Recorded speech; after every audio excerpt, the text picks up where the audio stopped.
Have you ever heard a love story that was just so disturbing that it kind of made you turned off from ever wanting to date somebody ever again or be in a relationship again? Or maybe seen a horror movie that kind of delves in that area too. You know, there's different types of love, by the way, and it doesn't always involve another human being. So I got some disturbing ones that you should check out. So let's get into it.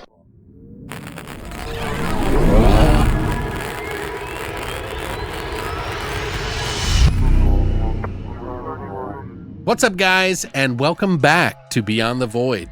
My name is Alex, and today I have 5 disturbing horror love stories that you'll never forget.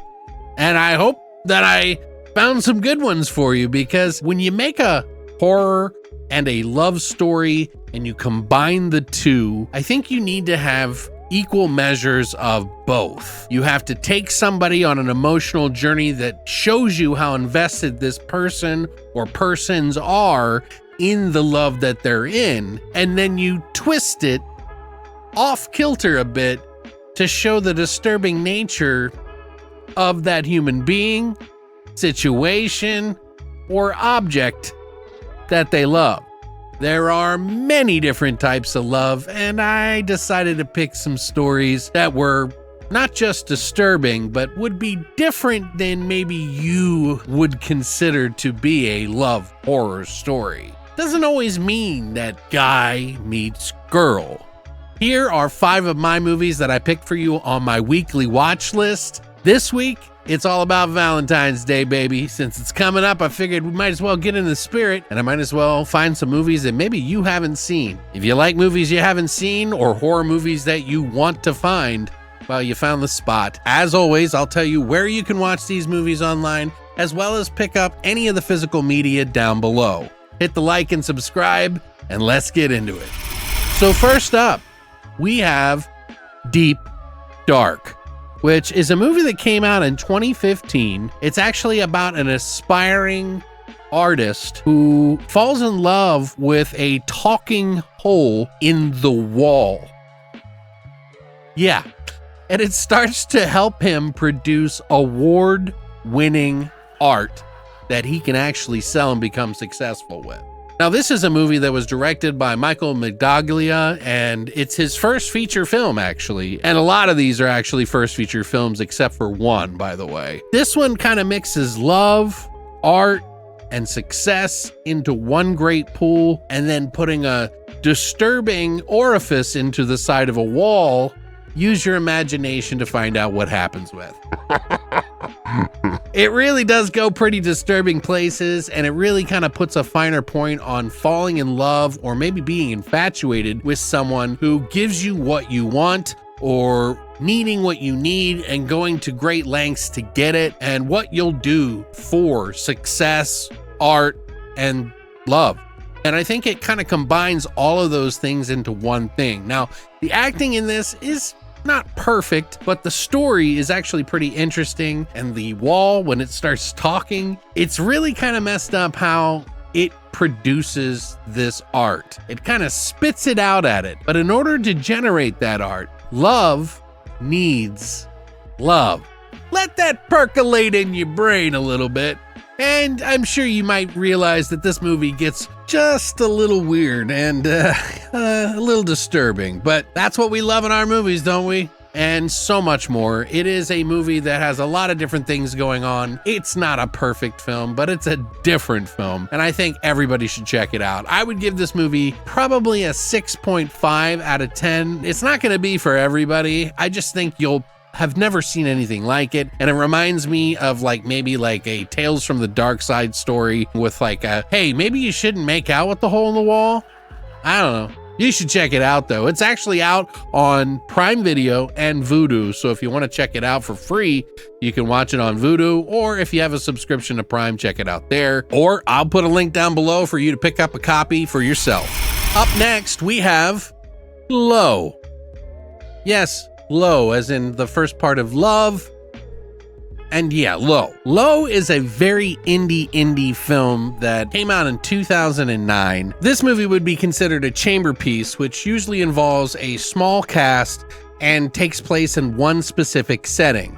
It could be anything: a kitchen table, a cell, or in this particular case, a pentagram on the floor in hell. So this is about a very strange, unique man who finds a woman who's also very strange and unique, and one day she gets taken from him. She leaves behind a very dark and magical book that he uses to summon a demon to help him find his long-lost love. Creates a pentagram on the floor and conjures up a demon to try to help him track her down. It gets pretty silly and pretty funny. But yeah, it's an interesting story about this guy who fell in love with a girl, and you start to find out who this girl is through the stories he tells this demon. And this demon is none too happy about having to go and find a girl, because demons don't love, right?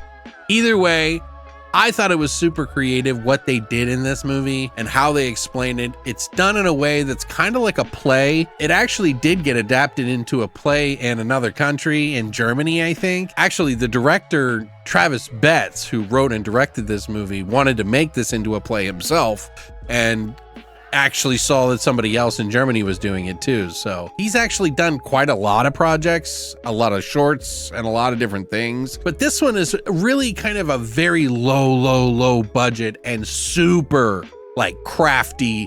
Him summoning the demon who has these nefarious plans and other demonic friends who surround this guy and is only protected by the circle that he's sitting in. It's sometimes tense, sometimes silly. It's just one of those movies that you gotta see for yourself, that involves love in a way that I haven't seen it done before. And the twist at the end, I think, should make some people pretty surprised. I'd give this movie an easy 8 out of 10. Like, it's really that good to me, and I definitely had to own it. It's just too bad they don't have a Blu-ray of it, and the DVD is not the best quality, but I'm just glad to own it because I feel like this is a movie that could be forgotten years down the road. Also, I want to give a shout out to Resolution for getting me this one. I had seen it before. He got it for me, but I really love the film anyway, so it's definitely one that I would have gotten eventually. But thank you so much, Resolution. I really appreciate it. I say check it out. You can actually watch this on Tubi, or you can wish list the movie down below and, you know, pick it up whenever you want. Up next, we have Rent-A-Pal, which this is actually pretty recent. I didn't get to do a review on it, and it just missed my best of the year, but I got to rewatch it again. It was from 2020, and it's a story that John Stevenson directed and wrote, and Will Wheaton stars in. This is a very bizarre love story because it's essentially about this guy in the 90s named David, who's doing those videotapes where you kind of do an intro of yourself and who you are in 30 seconds, and then other people put in their 30-second videos. Used to be a service, a dating service that you could do so people could see the person and maybe find a date for themselves. And this guy's a real loner, kind of homebody who is living with his mother who has dementia, and he is a caregiver, and there's not a lot of people in the world that are patient enough to be caregivers. But David starts to become a little impatient as he's looking for the love of his life, and while doing so, David picks up a tape at the video place dating service called Rent-A-Pal, starring Will Wheaton, of course, but a character that pretends to be your friend. And when he starts watching that tape, his life starts to devolve into friendship, then obsession, and ultimately love for his friend. There's a lot going on in this movie that will take your emotions through the ringer. I think this is a very good indie movie. I highly recommend this movie to anybody. It's really a disturbing, upsetting, and kind of weird story about a guy falling in love with a fake friend on a videotape. Just the adventures of this guy going around and doing that is really interesting. How he devolves deeper and darker into madness, pushes himself out of society and away from his own mother. It's really awesome. You just will feel good and bad for this guy throughout the whole movie, and then there's going to be moments where you just are like blown away, especially by the end of the movie where it gets really dark. I think you're gonna really enjoy it. But you can check this one out on AMC Plus, so if you want to check it out, or pick up a copy like I did for pretty cheap online, or wish list it and put it in your Amazon wish list to check out later. But I highly recommend checking out this weird love story because I don't think you'll see anything else like it. Up next, we have Spontaneous. Another new one, another new feature film that was done in 2020 that I think you should check out. I think this is one that a lot of people have kind of overlooked. Some people know about it. It's a comedy horror teen movie, but don't let the teen part scare you because this movie is really good. And the premise of it is gonna blow you away, or should I say blow up people? Something like that. So this story is about a teenage girl named Mara who is going to school. She's kind of awkward. She's a weirdo. She likes dark humor and a really dark sense of humor in other people. And when she goes to class one morning, her friends start exploding, literally spontaneously exploding into a mist. They don't know what to do. The town starts freaking out, and Mara meets a boy named Dylan in her class who she starts to fall in love with, while this entire spontaneous exploding friends are happening. At any moment, she, he, or any one of her friends in her class could explode, and it leads to some pretty funny, dark humor, pretty amazing moments. This movie isn't just a comedy. Like, it really delves into what it's like to give yourself to somebody, to fall in love with somebody, and also the people around you that you love. It really is an emotional ride by the end of the movie that I was not expecting. Quirky, dark, fucked up, and also meaningful movie. This is a movie directed by Brian Duffield, who this is his first feature film, but you want to know what he did next? No One Will Save You, the alien movie on Hulu, the one where no one was talking the whole time. Very different movie than this one, but both really great films, and I think the guy has a pretty damn good career ahead of him. I say check it out. I would give this one at least an 8 out of 10. It's a solid film. I could see myself watching this a lot. If you want to check it out, you can actually watch it on Paramount Plus, or you can rent it, or if you want to wish list it and put it on your Amazon wish list for later, there's a link down below. Last but not least, in our 5 disturbing horror love stories that you will never forget, we have A Girl Walks Home Alone at Night. This is a movie that I have to admit that a lot of people, including myself when I first saw it, may not like right up front. And they may not like it at all. It's very slow. It's done so intentionally. It is to soak up the scene in the moment, to make it feel awkward, to make you feel suspense. And when I first watched this movie, I was at like a 6.5 out of 10. But something happened after I watched it. I couldn't forget it. I wasn't sure if it was because of some of the most beautiful looking scenes. Maybe it was the use of the black and white that they used. There's a lot of reasons. But first, let me tell you what it's all about. So the story is about an Iranian town in Iran. A lot of people are starting to show up missing and they can't find them, and it's starting to become a ghost town. It's called Bad City, and the place just reeks of desperation and loneliness, and a lot of people have some pretty heavy issues in it, including addiction. They sell themselves on the street. There's a lot of drug problems. It's a pretty bad town. And to make matters worse, the townspeople are pretty much unaware that there is a vampire, a woman vampire, who is out every night stalking them. Now, this is a movie that was directed by Anna Lily Amirpour, who has done The Bad Batch, and I think it's called Mona Lisa and the Blood Moon, which I have not seen yet and I need to watch. That came out in 2021. I've liked all her films so far, the 2 that I've seen, but this one in particular, her first feature film, is done all in black and white. It has some of the best like music and shots, a lot of work with shadows and of course light, and it does a really fantastic job of that. Like, they really know how to kind of capture the scene in that way. And it kind of adds this sort of authenticity about it. Plus, everybody's speaking Farsi, so it's, you know, like a different movie. You don't expect to see an Iranian vampire movie, right? One that she decided to make, and it's about a love story about this boy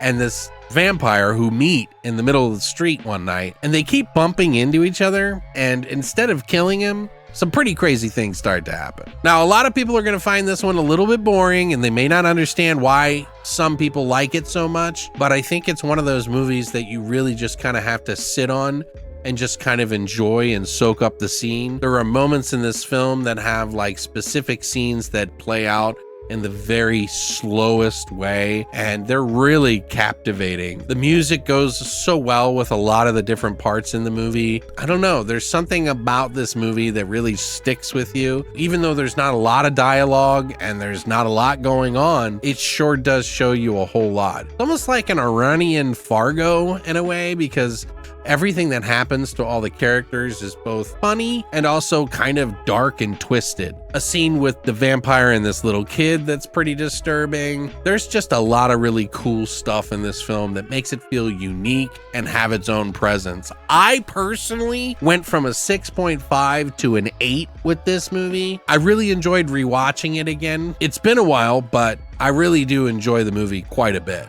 I highly recommend checking this one out. It's not going to be for everybody, and I get that. If you don't like slow burn movies, this is going to grate on you on a new level. But if you have just a slight interest in just aesthetics, tension a little bit, good music, it almost feels like an art house film, but it also feels like it's kind of like a hipstery film. But I really enjoy it, and the acting and all the characters, they're just really stellar, and I'd highly recommend anybody to give this a second shot if you saw it the first time and weren't a fan of it. But if you want to check it out and maybe watch it again or watch it for your first time, you can watch it on Canopy, which I believe is that library service, and you can also watch it on Kino, the subscription service. You can watch it there, or you can wishlist it on Blu-ray.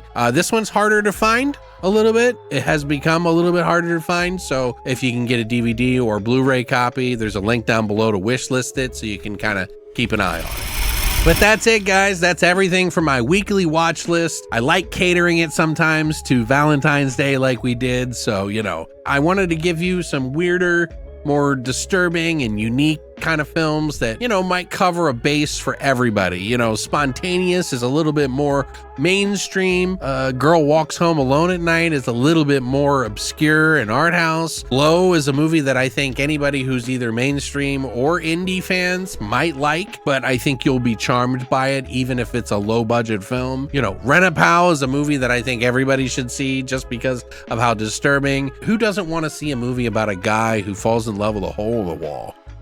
I mean, come on. Have I not kept you entertained? Anyway, I hope you guys have a great Valentine's Day with or without anybody, because as I've shown you, you don't necessarily need to find someone to fall in love with, but just make sure you love yourself and like and subscribe this video if you enjoyed it. Also, we just hit 9,000 and we're on our way to 10,000 subscribers. You guys are fucking killing it. Really appreciate it. Also have a new video up that you might want to check out. Basically 2 movies coming out this week on Blu-ray and DVD, so give that a watch. But other than that, thanks for coming by, and as always, long live the void.